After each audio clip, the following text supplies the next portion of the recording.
नमस्कार, आप देख रहे हैं भारत एक्सप्रेस और मैं हूं आपके साथ आंचल मित्तल। पहलगाम में हुए भीषण आतंकी हमले के बाद पूरे भारत में आक्रोश की लहर दौड़ पड़ी है। देशवासियों का खून खौल रहा है और केंद्र सरकार ने पाकिस्तान के खिलाफ एक के बाद एक कड़े कदम उठाने शुरू कर दिए हैं।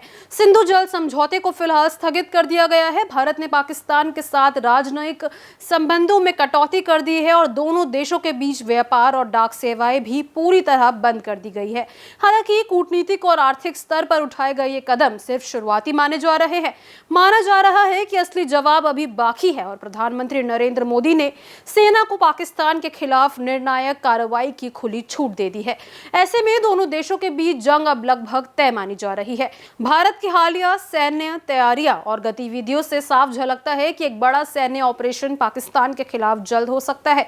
यह आशंका पाकिस्तान में भी महसूस की जा रही है। खुद पाकिस्तान में भारत के पूर्व उच्चायुक्त अब्दुल बासित ने हाल ही में बयान दिया कि भारत 10 या 11 मई को पाकिस्तान पर हमला कर सकता है। बासित ने कहा कि रूस में 9 मई को मनाए जाने वाले विक्ट्री डे के बाद भारत ये कदम उठा सकता है। गौरतलब है कि प्रधानमंत्री मोदी को इस वर्ष विक्ट्री डे समारोह में हिस्सा लेने रूस जाना था, लेकिन कश्मीर में तनाव और सीमा पर बिगड़ते हालात को देखते हुए उन्होंने अपना दौरा रद्द कर दिया।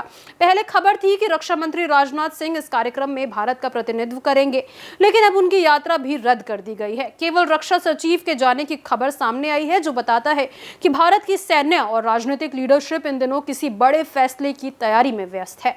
भारत सरकार ने 7 मई को देश के 244 जिलों में बड़े पैमाने पर मॉक ड्रिल का आयोजन करने का फैसला किया है।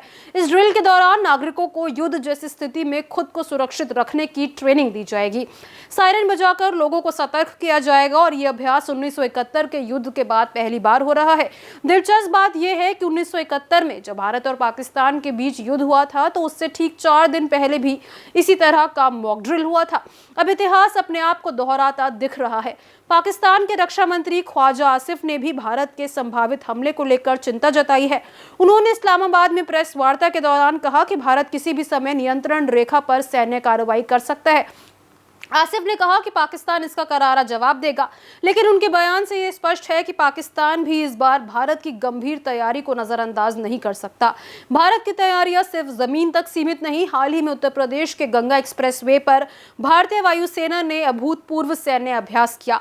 इसमें लड़ाकू विमानों ने दिन और रात दोनों समय में उड़ान भरकर अपनी युद्धक क्षमताओं का प्रदर्शन किया। इस दौरान विमानों ने एक्सप्रेसवे पर लैंडिंग और टेक ऑफ के अलावा कम ऊंचाइयों पर फ्लाई पास्ट भी किया।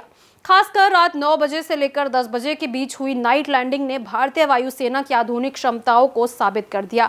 भारत के रौद्र रूप और पाकिस्तान की नापाक हरकतों के बीच अब हालात ऐसे बने हुए हैं कि दोनों देशों के बीच युद्ध की आशंका हर दिन और प्रबल होती जा रही है। मॉक ड्रिल से लेकर सैन्य अभ्यास तक हर कदम संकेत दे रहा है कि भारत अब निर्णायक कार्रवाई करने के मूड में है। आपकी इसको लेकर क्या राय है, कमेंट बॉक्स में जरूर शेयर करें। साथ ही ऐसी और खबरों के लिए हमारे चैनल यानी कि भारत एक्सप्रेस को जरूर सब्सक्राइब करें।